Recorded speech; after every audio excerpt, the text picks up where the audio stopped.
Welcome back, everyone, to the Whole Podcast KC, brought to you by The Whole Person. We want to take a moment to say a huge thank you to all our incredible fans and guests who made Season 1 such a success. Your support means the world to us, and we couldn't have done it without each and every one of you. And now, we're thrilled to announce Season 2 with exciting new additions to our hosting team and a great lineup of guests. See the difference? I saw it go off to the right, but then after that, I lost track. Yeah, and so obviously we're bowling with people who don't get to bowl very often. It's not something they will have done in a gym class, for instance, which is where I learned my bowling form. I have a lifetime high score of 140, by the way, listener. You can't listen to anything without hearing people talk about Kansas City, which is, not the typical. And also Taylor Swift. And Taylor Swift, who is... They go hand in hand now. Yeah, Taylor Swift, who is officially born and raised in Kansas City from now. We're retrofitting the story. Pick them up from the nursing home. Are they like all giddy like Christmas morning because they're getting out? They're or are they just kind of unsure? They're usually giddy, happy, or they're a little bit nervous. Sure. So Yeah, because they're not going to have all those people there to assist. right. Sensitivity. Are these lights killing you? Yes. I know. They do me too. I joke with the guys all the time that I'm going to get sunglasses and start wearing because I'm very sensitive to light as well. And so it's like, I know I'm just probably squinting. And their first thing they say is, "I'm so glad the whole person is picking me up." Why? Oh, that's great to hear. Why? Because they get left on the curb. No one shows up to pick them up, or worse yet, on their what we call their B leg when they're going back home. They don't come pick them up, and that happens often. Sit around a table, a little taller than this, and I just put my feet up there and feed myself. You guys do a lot of yoga.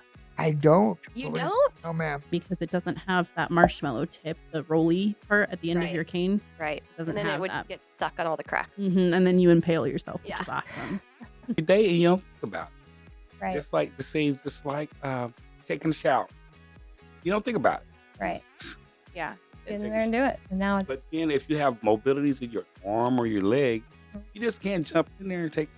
Well, you can jump in there and take a shower, but you're gonna fall out. right. I did say I play wheelchair rugby. I'm on the wheelchair rugby team here in Kansas City. Oh, really? I didn't yeah. even know there was one. Where's that Yeah. at?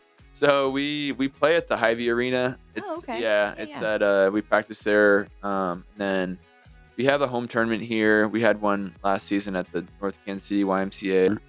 You have a lot more services out here. You gotta use Right. don't just use the worker, your PCSW services. You've got transportation, you've got enhanced services, you've got peer group, you've got, support groups, everything, it's out there. Yeah. You just gotta use it. Right. Told the doctors in the hospital, like, hey, I need to get better quick because this is what I'm doing. And they kind of told me, like, you should prepare for a future with a lot less endurance events. And I was like, no, I don't agree to this plan. So it really just became a game of like, how can I keep doing what I love to do?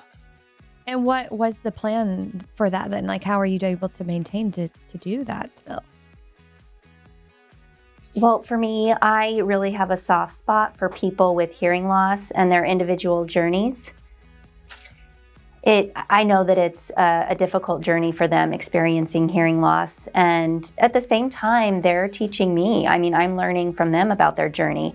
I was born deaf. I grew up, in the deaf world. And so they are experiencing hearing loss at different ages. There's one person at the age of 25 that lost their hearing. For a newspaper, any local or regional newspaper, we're always going to read the front page articles, anything that's tagged as local, so it's not an Associated Press article.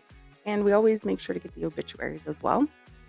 And then for magazines, we have some where we just read the magazine cover to cover, but then we also have some entertainment shows where our volunteers are sort of skilled, volunteers who've been around for a while. They get to curate the content. So we have some entertainment shows. And so were you on the committee and what did you help with?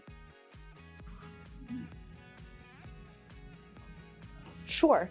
When the League K bill was passed, passed, and then the actual implementation came to be. The commission chose me to take a role in that. So what I did was more of an advocacy role. 19 years. So I'm used to it, you know? right. But yeah, I mean, really the managing tasks, you know, there's just things that you learn to do a different way. Right. Certain things are harder for me than others. You know, I was several years into being an amputee, and it was summertime, and I was actually meeting with our founder guy that hired me real early on, and he was like, "Oh yeah, summer's really bad for amputees. It's really hard." And I was like, "What do you mean?" Guide how we're going to improve. We also provide plenty of education. Every Monday, we have an education piece to make sure that we're all staying on top of our training, being refreshed or reoriented or whatever we need. We do plenty of audits through all of our charting, making sure that our staff are doing it properly, making sure the patients are their plan of care is being followed. Out of the gate. Right. Out the Yeah. first. But that's a good Yeah. problem to have, right? Yes. Too many orders? Yes, we had. So how did you overcome that challenge? I overcome the challenge. I work hard, and I have a great team. How to treat somebody with a disability. Yeah, I think people, if I'm opening a door or something like that, people kind of rush and oh no, I'll get that for you without really asking first. Stay tuned, like, and subscribe as we dive into new experiences, new challenges, and new adventures. Watch out for Season 2 of the Whole Podcast KC. We will be back in November 2024.